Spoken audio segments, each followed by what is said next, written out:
So generally speaking, I never wanted to use this channel for gear reviews or tech reviews of any kind because there are so many spaces that exist for that already and that have the bandwidth to research and the budgets to get a hold of different equipment to tell you what's best in features and everything else. That said, my experience after 1 week with the DJI, why is that so hard to say? My experience with the DJI Pocket Osmo 3, no.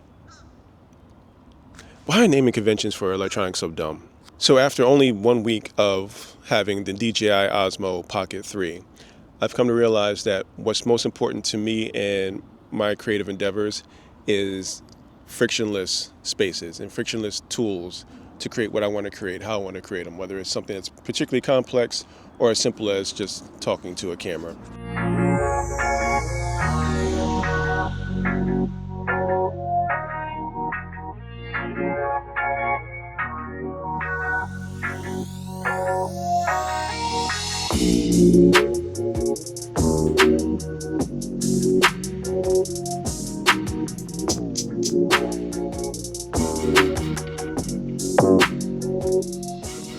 So for the dozens of you who subscribe to this channel, you've probably noticed I haven't been on here for a little bit. And that's in part because my wife and I have started our own YouTube channel called Adlib to Fade. And on that channel, we talk about music and music culture from a Gen X perspective and from the perspective of two self-proclaimed music nerds. Well, I'm self-proclaimed. She was a writer and editor for The Source. She's written for Billboard magazine. Her resume is dumb. She's actually a music nerd more than I am. Anywho, I've been working pretty hard to get that channel off the ground. And I've had to work with two cameras, essentially.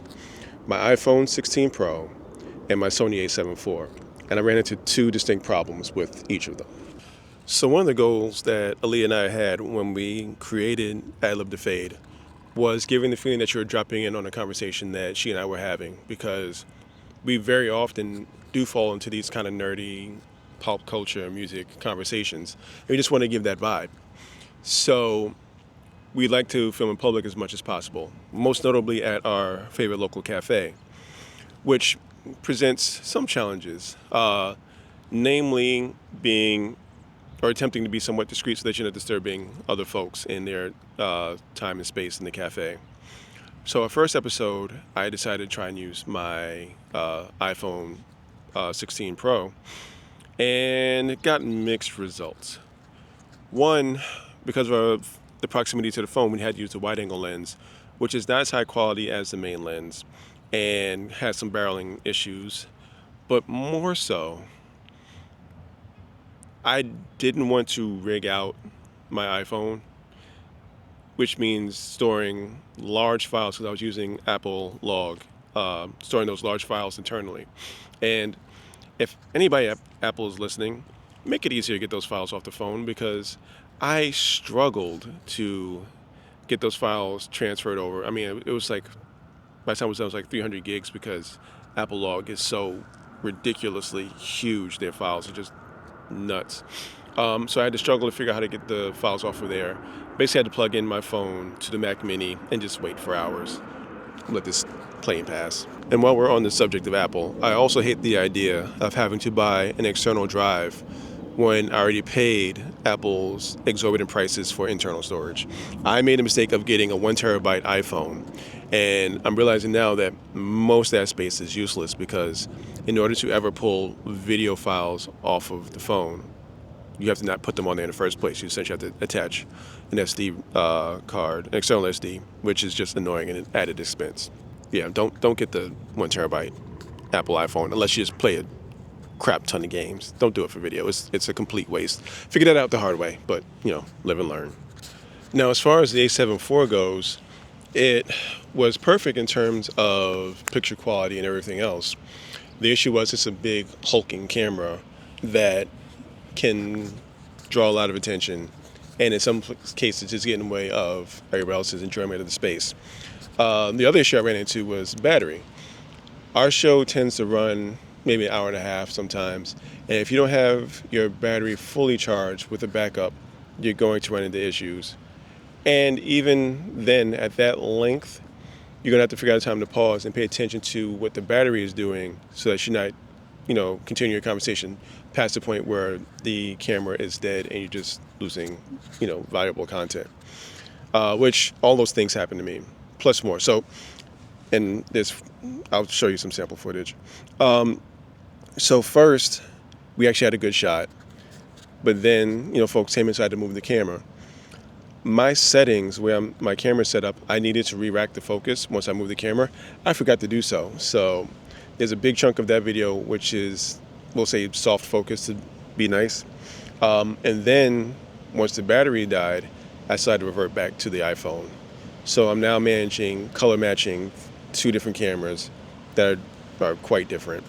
That was a pain, and it took me like 2 days just to get the color right.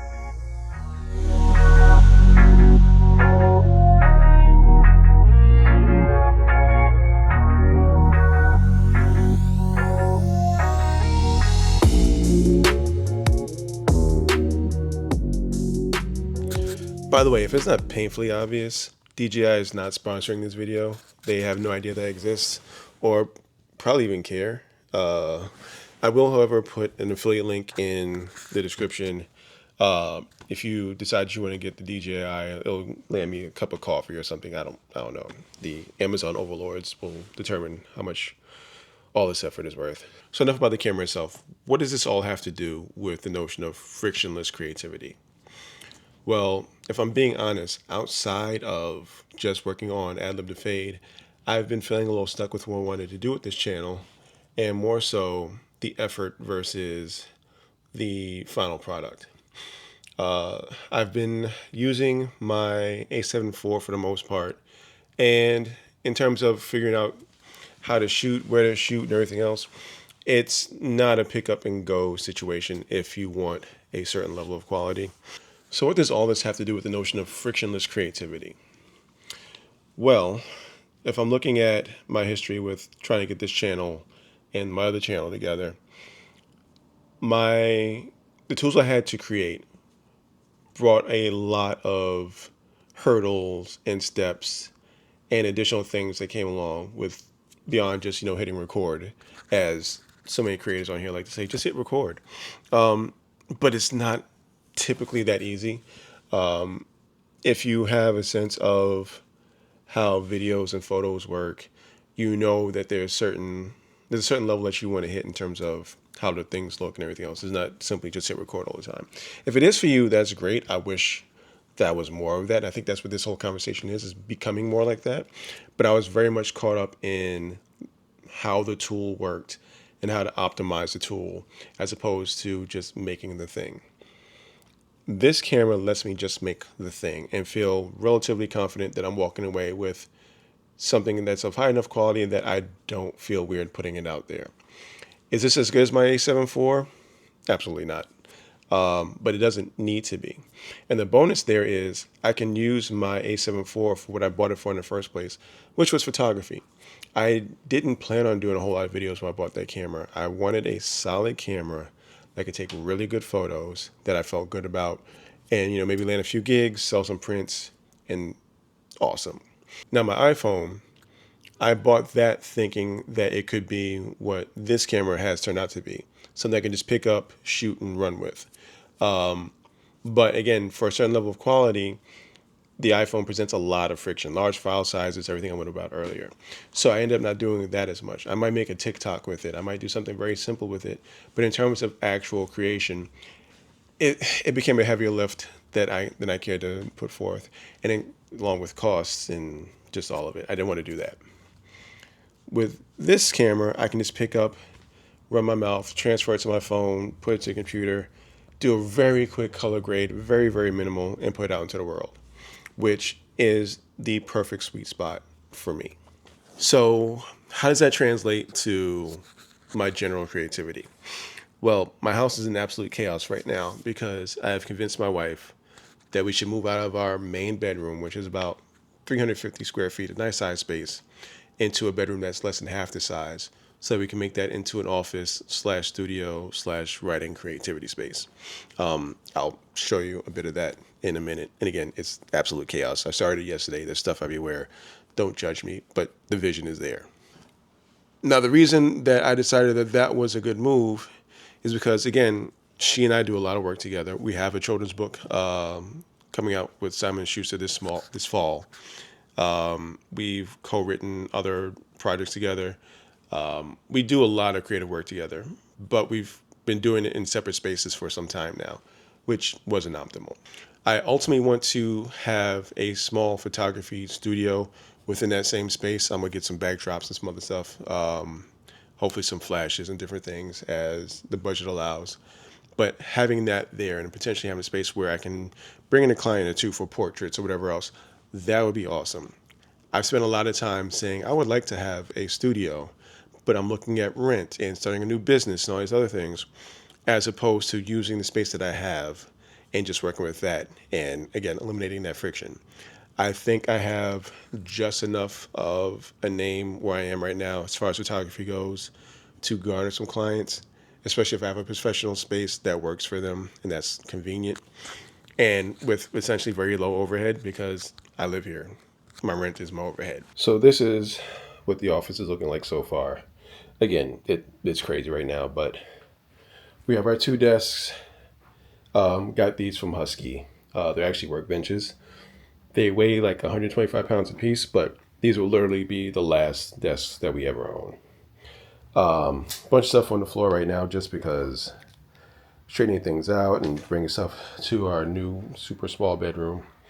Over here is where I hope to eventually have my little studio space, some backdrops and stuff. I'm gonna hang that from there. But the vision's here. Like it's coming along. We're excited, but yeah, it's looking crazy right now.